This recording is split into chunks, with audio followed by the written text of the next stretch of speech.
Hello tout le monde, je suis tellement excitée de filmer cette vidéo aujourd'hui. C'est une vidéo qui marque l'aboutissement d'un projet de plusieurs mois. Un projet qui m'a bien occupée et que j'ai tellement hâte de vous présenter. Un projet qui est en partenariat avec Hélène de Hélène Illustration et je veux vous parler du jeu de la pile à lire. Donc si vous ne savez pas de quoi il s'agit, en fait c'est un jeu composé de 32 cartes qui est là pour vous aider à choisir votre pile à lire. C'est un concept qui s'est développé déjà sur des chaînes anglophones sous différentes formes de jeux. Si vous avez vu mes vidéos de TBR Bâtard, c'est un peu cette même idée aussi d'avoir des cartes, des jeux de plateau ou autres qui vous aident à choisir votre pile à lire du mois. Il y en a même certains qui ont des espèces de roues qu'on fait tourner qui s'arrêtent sur une case, donc il y a vraiment plein de variations. Mais en français, il n'y a pas grand chose qui existait, même rien je pense. Et j'avais très envie d'avoir ma version du jeu, une version du jeu qui correspondrait à ce que j'avais en tête. J'ai toujours adoré le style d'Hélène et donc j'ai proposé cette collaboration et qu'on travaille ensemble sur la création de ce jeu. Et l'idée lui a beaucoup plu et donc voilà le résultat plusieurs mois plus tard. Je l'ai reçu, j'ai même pas encore moins regardé les cartes parce que je voulais les découvrir avec vous. Et donc dans cette vidéo, on va les regarder une par une ensemble et puis je vais vous expliquer un petit peu la signification de chaque carte. Certaines je pense sont assez claires mais d'autres peut-être un peu moins. Donc déjà on a la petite boîte là avec des petites explications, les 4 couleurs des 4 catégories principales de cartes. Voilà. Donc je vais les sortir. Oh, elles sont trop belles. Donc c'est des cartes qui sont un peu allongées, un peu comme les styles cartes de tarot. Donc ça c'est le dessin de derrière. Et je suis tellement contente. Donc là elles sont pas mélangées, je vais en profiter pour vous les montrer. Et d'ailleurs je ferai une petite vidéo explication pour ceux que ça intéresse aussi, qui veulent avoir plus de détails sur comment utiliser le jeu. Donc la première carte c'est science-fiction. Donc là c'est pour vous suggérer de lire un livre de science-fiction, n'importe quel type de science-fiction. Donc vous voyez il y a des catégories quand même assez larges. On a historique, donc un roman historique, thriller, voilà ça tombe bien vu que j'ai commencé à lire un petit peu plus de thriller cette année, fantasy. Donc là comme vous voyez cette catégorie c'est vraiment plus le genre de lecture, romance, non-fiction, donc tout ce qui est mémoire, biographie, essai, tout ce genre de choses là, ou même des livres sur le jardinage ou ce que vous voulez. On a classique. Ça c'est une carte qui va être dure pour moi parce que j'ai beaucoup de mal avec les classiques, mais on voulait l'inclure. Il y a contemporain. Donc ça c'est la première catégorie. Donc il y a 8 cartes par catégorie, comme je vous disais sur le genre. Ensuite on a la deuxième sous-catégorie qui sont des cartes plus centrées sur la diversité parce que c'était vraiment important pour nous d'avoir un jeu qui inclut des cartes parlant de diversité. Vous allez voir, on a essayé de vraiment de tout inclure, mais c'est toujours difficile.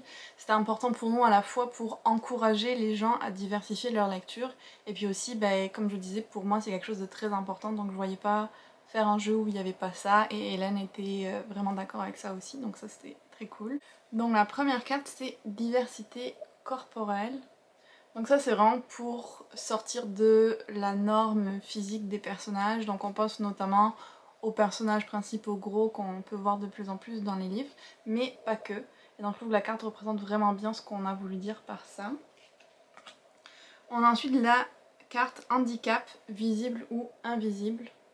Donc un personnage qui est en fauteuil roulant, un personnage qui est sourd, un personnage qui a perdu un membre lors d'un accident. Ça inclut plein de choses, cette carte-là. On a bien sûr, bien évidemment, je pense que vous ne serez pas surpris, la carte LGBTQIA+, que j'aime vraiment beaucoup. Donc pour tout ce qui est personnage gay, bisexuel, trans, tout. Voilà, vous avez cette carte-là. Ensuite, on a engagé pour une cause. Donc ça aussi, c'était une idée un peu pour sortir du classé dont on parle en diversité. On a vraiment essayé, comme je disais, de piocher large et d'aller vraiment partout. Donc avec des personnages qui sont militants ou avec un livre qui parle de ça. Ensuite, on a la carte On Voices, personnes concernées. Donc ça aussi, c'est vraiment pour regrouper plein de choses. Donc ça peut être On Voices dans le sens un auteur ou une autrice noire qui écrit donc avec des personnages noirs. Ça peut être une autrice bisexuelle qui écrit des personnages bisexuels. Ça peut être tout ce que vous voulez tant que l'auteur ou l'autrice est concerné par le sujet ou le personnage de son livre. On a ensuite BIPOC, Black, Indigenous and People of Color. Donc ça justement c'est pour introduire un livre par un auteur ou une autrice qui n'est pas blanc, tout simplement. Donc une personne noire, une personne asiatique, une personne autochtone, voilà, donc pas une personne blanche, en gros. Ensuite on a neurodivergent, une note que j'aime beaucoup. Donc pareil, un auteur ou un personnage qui est neurodivergent. Donc par exemple, un personnage avec un TDAH. C'est un des exemples les plus simples qui me viennent en tête. Ou avec de l'autisme. Et la dernière carte de cette catégorie, c'est spiritualité et religion. Pareil, on voulait vraiment inclure une carte qui favoriserait la découverte ou l'approfondissement des connaissances sur d'autres religions ou sur d'autres spiritualités. Pareil, pour toujours ouvrir un peu nos horizons de lecteurs et en tant que personne également. Vous voyez, c'est une catégorie qui me tient particulièrement à cœur. Ensuite, on a une troisième catégorie qui est plus objet livre, que j'aime beaucoup aussi. Donc la première carte c'est BD, manga, roman graphique. Je pense que ça, elle parle d'elle-même. On a votre plus vieux livre, celui qui est caché dans les étagères et que vous avez oublié qu'il existe et que vous avez acheté il y a beaucoup trop longtemps. On a le dernier livre acheté, donc là au contraire, le plus récent. On a un livre pris au hasard, j'aimais bien cette idée de tu fermes les yeux et tu pioches un livre au hasard. On a une saga en cours de lecture. Vous le savez, j'aurais beaucoup trop de choix pour cette carte-là parce que j'ai beaucoup trop de sagas en cours. Voilà. Ensuite, on a découvrir une auteurice. Donc, un auteur, une autrice que vous n'avez jamais lu. Choisi par quelqu'un d'autre. Donc, vous demandez à une autre personne, votre partenaire, un de vos amis, un membre de votre famille, peu importe, de choisir le livre pour vous.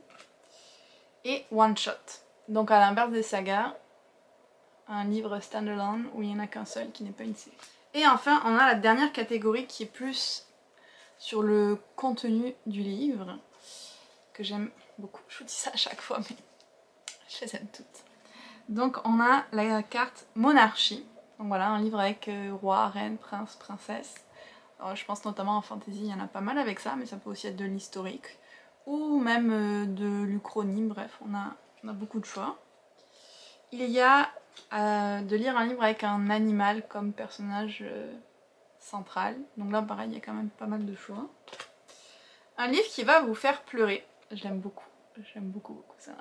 Donc ça oui, ça peut être un peu difficile de savoir à l'avance, mais il y en a, on lit le résumé et on se dit ok, celui-là il va me faire pleurer. Ou il y a un ou une amie qui va vous dire j'ai lu celui-là, j'ai tellement pleuré. Donc voilà, c'est cette carte là. Une autre qu'on voulait absolument, je pense Hélène comme moi, on adore la mythologie, donc on a une carte pour ça. Parce que il y a beaucoup de livres de réécriture de mythologie ou même des originaux qu'on peut découvrir.